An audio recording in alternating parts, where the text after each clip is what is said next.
Hello and thanks for joining us for our mid-morning edition of Arirang News. I'm Mark Broom. Let's start by taking a look at the day's headlines. It's being dubbed by some as the worst wildfire in South Korea's history. A sleepless night for many. On the country's east coast, homes are destroyed, people are evacuated and schools are closed as the inferno threatens residential areas.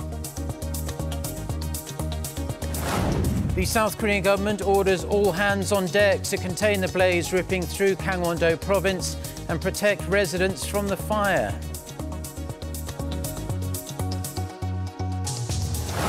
Plus, slammed by tumbling chip prices, the first quarter profits of Samsung Electronics slumped a staggering 60% on year. So let's begin with a massive wildfire that has been engulfing large parts of a county in Gangwon-do province here in South Korea. The fire agency has issued its highest level 3 alert. This is a level restricted to incidents affecting the entire nation. Our Go Ryun-hee is in the studio with us for more. Rooney, just start off by telling us how this fire actually started. Sure, Mark. So the fire broke out on Thursday evening in Goseong-gun in Gangwon-do province around 7 p.m. local time, so that's about 15 hours ago. And when I spoke to the Gangwon Fire headquarters this morning, they said the fire actually started at a spark at a transformer near a resort, and that spread to the mountain. And firefighters are still in the process of extinguishing the hotspots as we speak. Now let's move on to the most important issue, the number of casualties. The headquarters did confirm some details, saying at least one person was killed by the fire. The exact number of injuries has not confirmed yet, but local news outlets are reporting that at least 11 people have been hurt. More than 4,000 residents and soldiers have evacuated to schools or gymnasiums.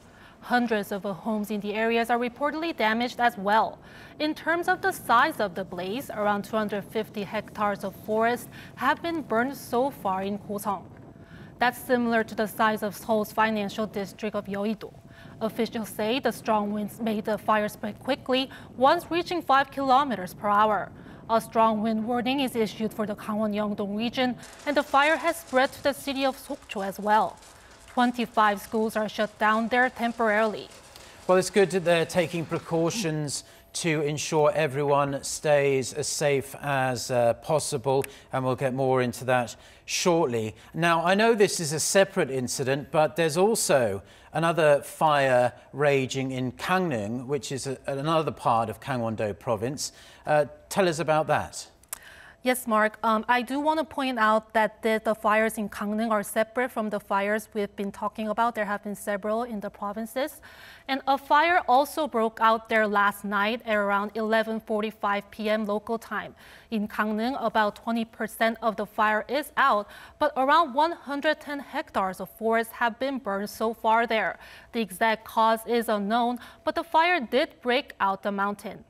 And what are the fire authorities doing to deal with this situation? I hear it's a large-scale operation. So fire authorities are doing all they can to put these fires out. And Korea Forest Service actually said most of the fire in Goseong-gun has been extinguished. Approximate percentage is 80%. And this means that, like I mentioned earlier, they are dealing with the remaining hotspots. The government is putting around 13,000 people in place to help in efforts to extinguish the fire. 45 helicopters and 77 vehicles for extinguishing the blaze are in place. Officials say helicopters will play a big role in putting out the fire as quickly as possible. And because the wind is so strong, an official from the Gangwon-do province added they are focused on minimizing the number of deaths or injuries.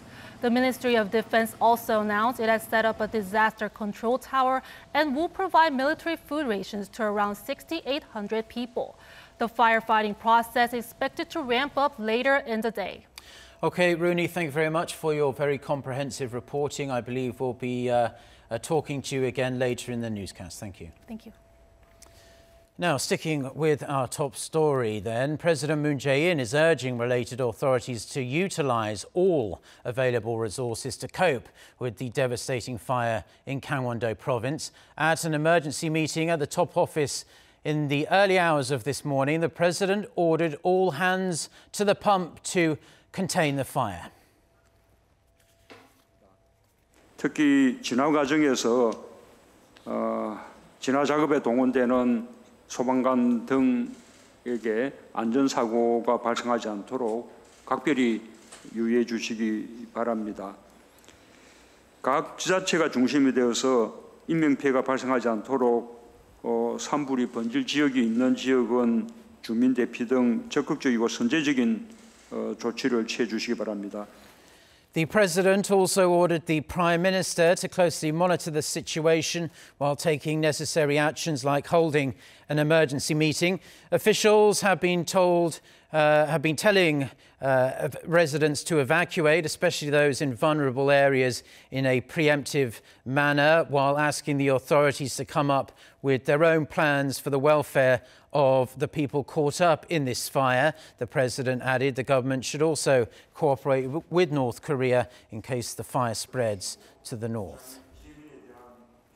And in response to this wildfire, Prime Minister Lee Nakmin convened an emergency ministerial meeting this morning. The PM called for prompt emergency response and rescue operations from all related ministries and agencies, including the Korea Forest Service and Korea National Fire Agency, who are on the ground as well as in Seoul overseeing the situation. We cannot prevent natural disasters, but it is vital to minimize the damage. The priority is to minimize loss of life when it comes to all policies. Preventing damages in residential and working areas is the top priority. The Prime Minister also said the government has declared a state of emergency and that he would be heading to the affected region after the meeting.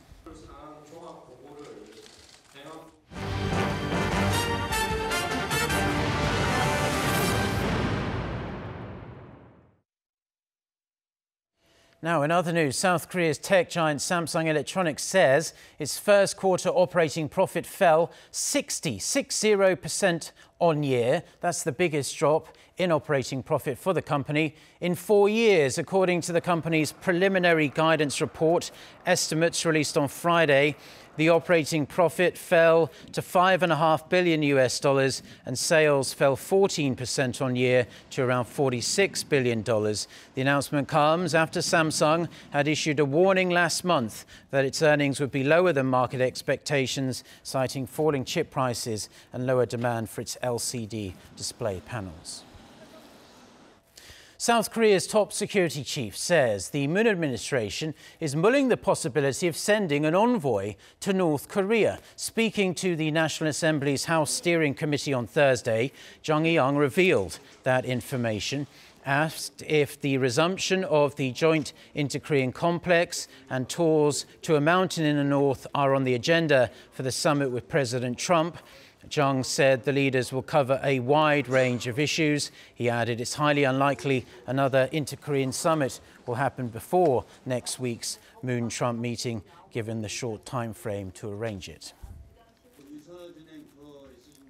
The Deputy Chief of Seoul's National Security Office says his talks with US officials went very well and he expects good results from the upcoming Moon-Trump summit. Arriving home from Washington on Friday, Kim Hyun-jong said the two sides maintain a great relationship and they share the same goal when it comes to North Korea. He said the issue of resuming operations at the Kaesong Industrial Complex and tours to Gumgangsan Mountain were not discussed, but he added that he expects those and other agendas to be on the table next week. Now, since the Hanoi summit collapsed with no deal, US officials have continued to up the pressure on North Korea, saying sanctions on the regime need to be even tougher. But Seoul's top nuclear envoy believes such measures alone will not work. EG1 reports. Though sanctions can have some effect, Seoul's nuclear envoy Lee Do-eun says sanctions by themselves cannot fundamentally resolve the North Korean nuclear issue. North Korea has persisted nuclear development through decades of sanctions and pressure. To believe that stronger sanctions and more pressure alone would make North Korea suddenly give up its entire nuclear program is an illusion. During his speech at an expert discussion on the Moon administration's Korea Peace Initiative on Thursday, he said efforts to resume dialogue need to be continued, despite skepticism, limited time, and mutual distrust. He also said, though the top-down approach between Pyongyang and Washington is one of the key factors for success, there needs to be more working-level discussions. He said one reason for the collapse of the Hanoi summit is that the officials could not fully fine-tune the core issue of denuclearization and its corresponding measures before taking it to their leaders, so Kim and Trump didn't have enough time to close the gap on the specifics. And once the much-anticipated talks resume, Yi said the two sides must obtain early results, large or small. This is also in line with what the presidential advisor Moon Jaein said at the discussion, that a priming measure is needed to help build more trust between the two sides. And I hope the Chairman Kim Jong-un would allow international inspection of Punggye nuclear test site. That will be one of very positive first moves. And I would say that kinds of activities would give a very positive that kind of activities will send a very positive signal to Washington, D.C. I would argue that the President Trump can reciprocate to North Korea's first moves. Moon said a partial lift in sanctions, such as giving the green light to inter-Korean projects, like the reopening of the Kaesong Industrial Complex, could be a possible reciprocal measure. But for that to happen, the special advisor said President Moon Jaein will have to put in a lot of effort to convince the North to agree with a comprehensive agreement and to persuade the U.S. to accept a step-by-step implementation. Lee Ji-won, Arirang News. Today, April 5th, is Arbor Day here in South Korea, a day set aside once a year to promote forestation. The day is marked by planting trees. The South Korean government is doing its part by helping to make a greener landscape in Mongolia. Che Xiang has more on what the government is doing and why. Planting trees to reduce the concentration of yellow dust in Mongolia's vast central deserts, to prevent that dust blowing to South Korea and darkening the sky. That's what the Korea International Cooperation Agency aims to achieve through its forestation projects in Mongolia. Yellow dust is made up of dry soil particles blown over from Mongolia and northern China to South Korea. South Korea's weather agency says that between 2002 and 2014, out of the 114 sandstorms that hit the Korean peninsula, 92 originated from Mongolia. Almost 78% of Mongolia's landmass is desert, which negatively affects South Korea due to the yellow dust that it produces. To reduce the amount of dust particles blowing in, we think forestation in Mongolia is necessary. Since December last year, the South Korean government, joined by a local NGO, Green Asia Network, has been planting trees in central Mongolia to prevent further desertification. The goal is to plant around 100,000 trees. The South Korean government says the forestation projects help people in Mongolia too, because locals will also benefit from cleaner air and they can sell fruit produced by the trees, creating a new source of income. The agency plans to run the forestation projects until 2021 and expand them to help other countries struggling with similar issues. Che Xiang, Arirang News.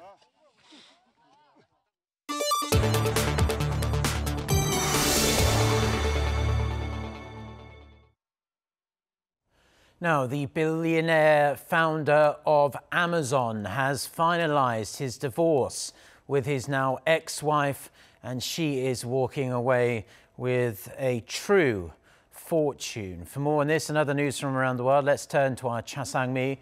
Sang-mi, fill us in. That's right, Mark. The world's richest couple took to Twitter to announce they have completed the process of dissolving their marriage on Thursday.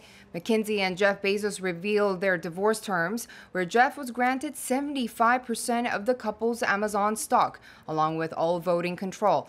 As part of the terms of their divorce, Jeff would also retain his full stake in the Washington Post and Blue Origin, a private space travel company. Essentially, McKinsey would own 4% of the online retail giant, leaving her with $35.6 billion in stock and making her among the 5 richest women in the world.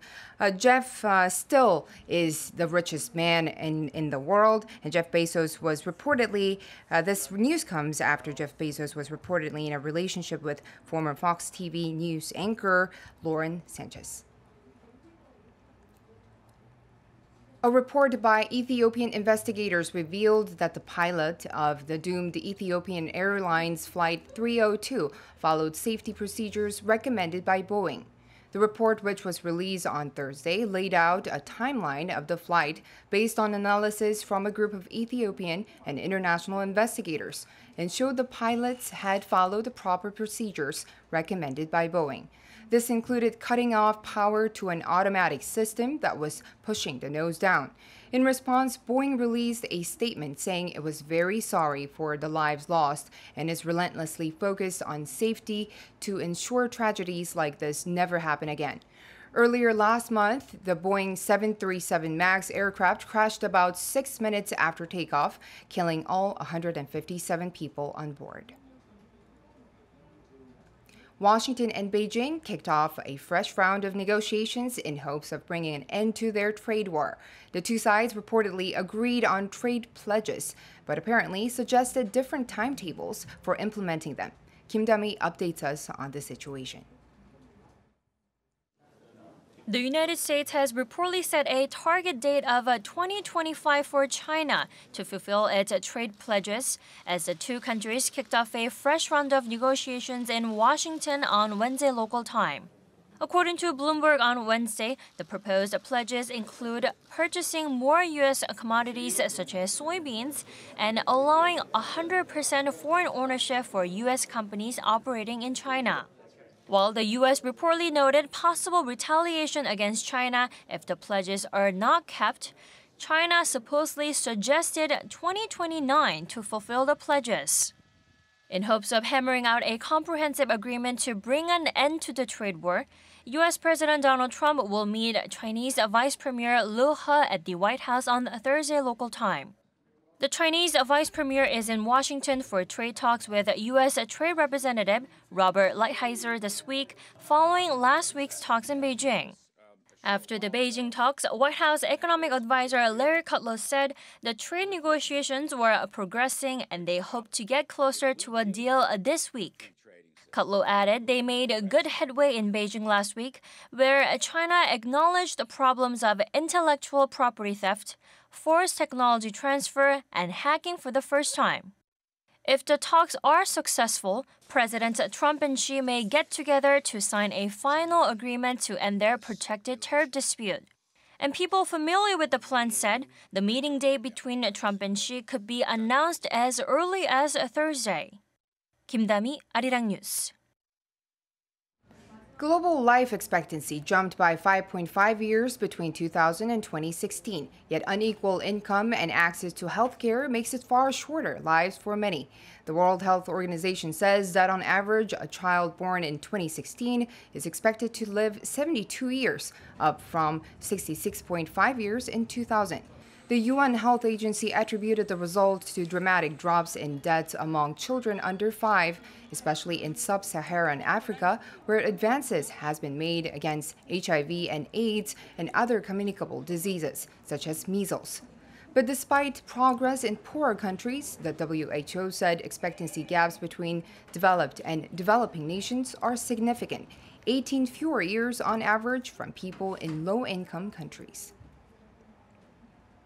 A new 3D printed jet suit has taken its first public flight, taking off and landing without incident a couple of times at the USS Intrepid Sea, Air, and Space Museum in New York. The new suit has 5 turbojet engines in total. 2 smaller engines on each arm and a larger one on the back. The jet suit was built by inventor Richard Browning from Gravity Industries, a British company. Currently, Browning holds the Guinness World Record for the fastest speed in a body-controlled jet engine-powered suit, reaching 50 kilometers an hour.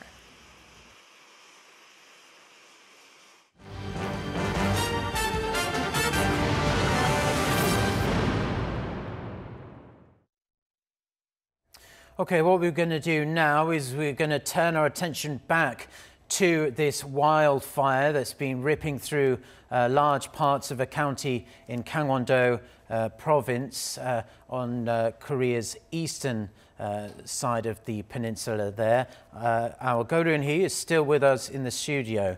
Rooney, I believe we have a positive update to bring our viewers. Yes, so before I give you the background information again, let me give you the recent update. The extinguished percentage in Gosong area is 100%, but that doesn't mean it's completely out. There are some remaining hotspots left.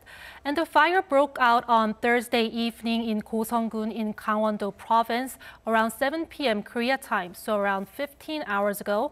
When I spoke to the Gangwon Fire headquarters this morning, the agency said a spark at a transformer near a resort caused a fire that spread to the mountain. Firefighters are still extinguishing the hotspots as we speak, like I said. Now, let's move on to the most important issue, the number of casualties. The headquarters did confirm some details, saying at least 1 person was killed by the fire.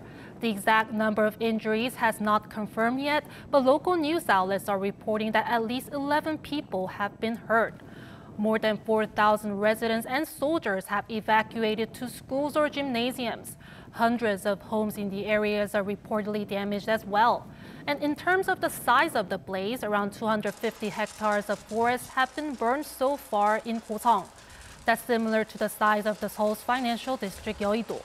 Officials say the strong winds make the fire spread quickly, once reaching 5 kilometers per hour. A strong wind warning is issued for Gangwon-Yeongdong region, and the fire has spread to the city of Sokcho as well. 25 schools are shut down there temporarily. Okay, Rooney, it's important to point out that South Korea does have wildfires from time to time, but this really is a big one, and it's threatening built-up areas where many people live. So that's why it is such a big news story here. Just walk us through exactly what the fire authorities are doing and how they're handling the situation. So fire authorities are doing all they can to put these fires out. And on a positive note, like I said, around 90 minutes ago, the Korea Forest Service said most of the fire in Gosong-gun has been extinguished. This means that, like I mentioned earlier, they are dealing with the remaining hotspots. The government is putting around 13,000 people in place to help in efforts to extinguish the fire. 45 helicopters and 77 vehicles for extinguishing the blaze are in place. Officials say helicopters will play a big role in putting out the fire as quickly as possible. And because the wind is so strong, an official from the Gangwon-do province added they are focused on minimizing the number of deaths or injuries. The Ministry of Defense also announced it has set up a disaster control tower and will provide military food rations to around 6,800 people. The firefighting process is expected to ramp up later in the day. Well, Rooney, it does sound like, so far at least, the response has been very professional and helpful to the residents of that area. It's sad, of course, that someone lost their life and people are hurt, but it's good to see that those in these evacuation centres are being well taken care of. And thank you very much for your reporting, Rooney. Thank you. Thank you.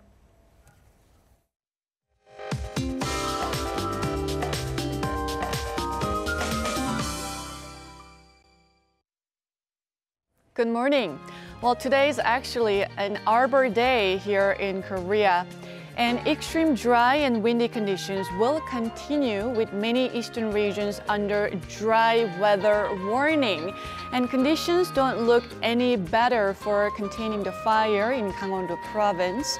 Relative humidity levels are close to 20%, so really a small spark could cause a big problem. And about the wind, we are talking about typhoon force gusts across the eastern region. In Gangwon-do province, we've been seeing wind speeds of 10 to 20 meters per second. Now that's similar to tropical depression force gusts and tropical storm strength winds in mountainous regions. And the wind will maintain its power throughout the morning. And about today's weather conditions. Now, today should be a mostly cloudy one for central parts of the country with drizzle at times, but it should be sunnier for southern regions, and afternoon highs will rise a couple degrees higher than yesterday. Saturday is looking a little wet for central areas with light rain of 5 to 10 millimeters in the forecast, and dry and wind conditions will continue for at least another 10 days or so. That's Korea for you, and here's the international weather for viewers around the world.